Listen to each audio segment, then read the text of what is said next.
Jiménez, Pedro, Magot, Arthur. Mort au champ d'honneur.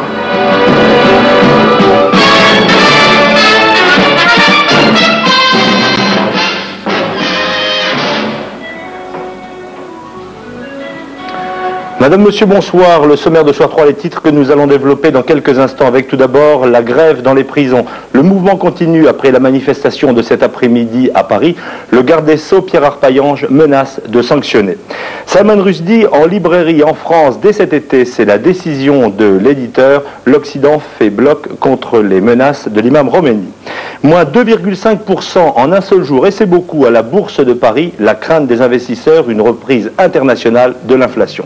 Et puis les municipales, ce soir nous ferons étape à Dreux, nous y verrons, nous y entendrons les jeunes des différentes communautés.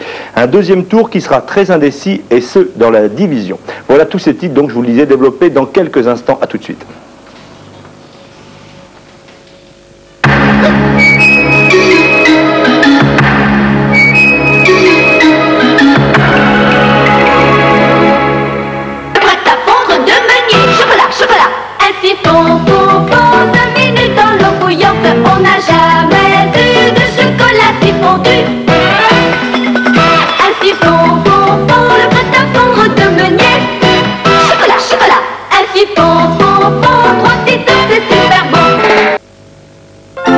À 16 ans, un adolescent peut tenir le volant. Renseignez-vous dans les auto-écoles agréées. Après 20 heures de cours, vous pourrez conduire accompagné d'un parent ou d'une personne reconnue par l'assurance. À 18 ans, vous aurez plus de chances de réussir votre permis dès la première fois. Autre économie, votre surprime d'assurance peut être divisée par 2. Conduite accompagnée, 16 ans. Le nouvel âge du volant. Ah la voilà. Belle voiture. Allez, salut. Tiens, il est encore là, lui. Je croyais que c'était fini avec du genou. Ah, dis donc, il met le paquet. Ça n'a pas l'air de la fasciner, les mines du roi Salomon. Ah, la perfide. Le voilà, son cadeau. J'aime. T'as raison, Mimi, c'est de la pelle mécanique. Marrante, les femmes. Un du genou. Citroën AX, un vrai bijou. Pour la première fois, la compile, les 22 titres du moment avec début de soirée. Caroline Kruger. Et Kim Wilde, Pasadenas, Tiffany, Enya, Prince, France Gall, 1h32, hit parade. La compile, elle tombe pile.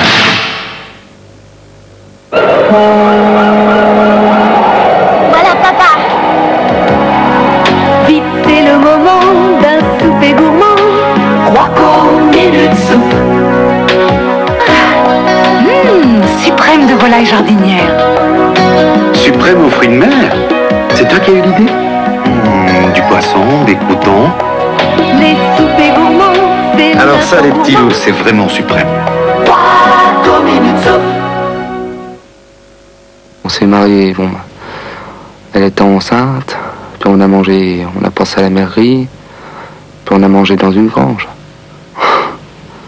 Ça a duré quoi, 2-3 heures. Puis après, c'était fini. On essaye d'être un couple normal, mais c'est...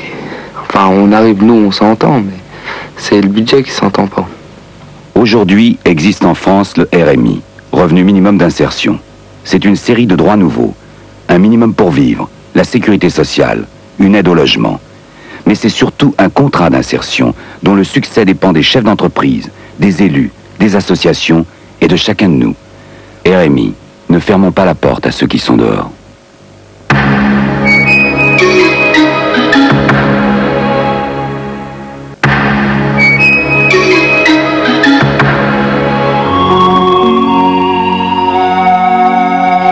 Il y a encore quelques années, chez les Esquimaux, la pêche était une activité réservée à la femme. Aujourd'hui, le contexte économique du Groenland oblige les hommes à pêcher la crevette à bord d'une flottille de trawlers. Thalassa chez les pêcheurs des glaces, vendredi 21h30 sur FR3.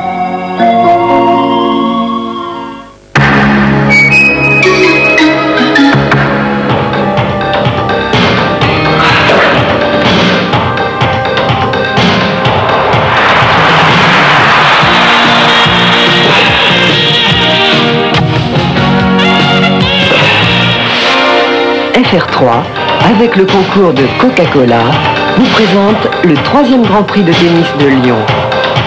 Demi-finale le samedi 25 à 14h. Finale le dimanche 26 à 15h30.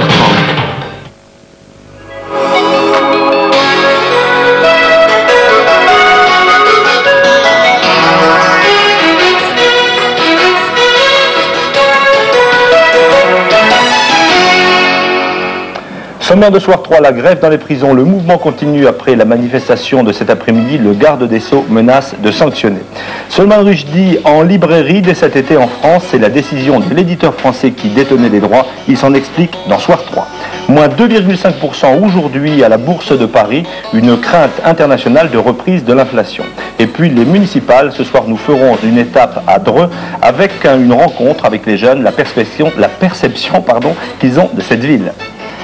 Madame, Monsieur, bonsoir. Les suites de l'affaire Salman Rushdie, les pays occidentaux, unanimes dans la condamnation de l'appel au meurtre de l'imam Khomeini, font bloc contre le chantage. La presse européenne et la France en particulier ont décidé de réagir et de publier les premiers chapitres des versets. Après la réponse diplomatique, c'est donc la contre-offensive dans les médias. Hubert Coudurier.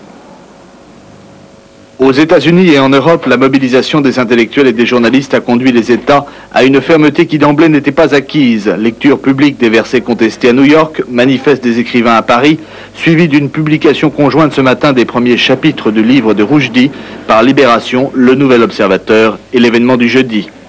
Le but de cette opération, si je peux dire, était très évident, c'était que la responsabilité, donc le danger, soit diluée entre un certain nombre de gens, que ça ne soit pas Bourgois, l'éditeur qui a les droits de Rushdie, qui soit la seule victime possible et le seul à porter ça sur ses épaules. C'est un homme qui s'est pris position en dehors de la loi, M. Rushdie, et bien pour attaquer la liberté des autres, les valeurs humaines d'une autre religion. Et nous n'avons pas le droit de dire au nom de la liberté, il faut le publier ce livre. Je suis d'accord avec la liberté, je suis 100%, mais liberté a certaines limites.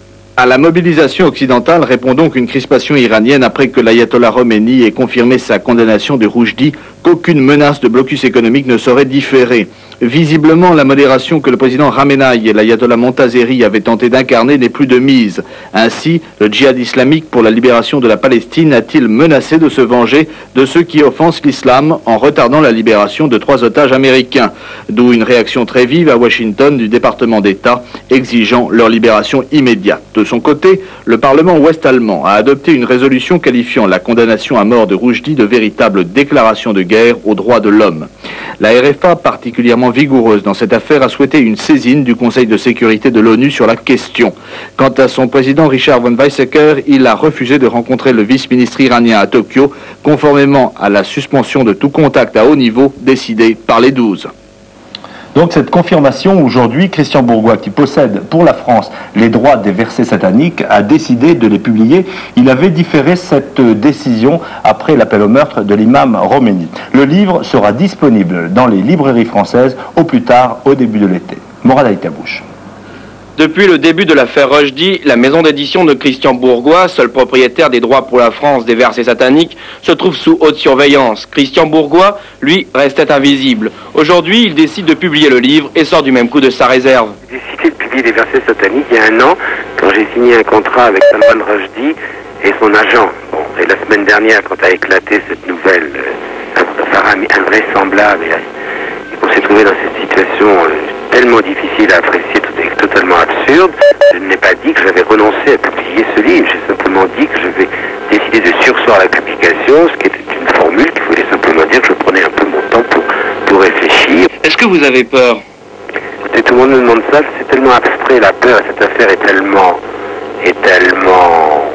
absurde que je ne peux pas dire que j'ai peur. Non, mais je sais que les risques existent toujours et que surtout je fais prendre des risques.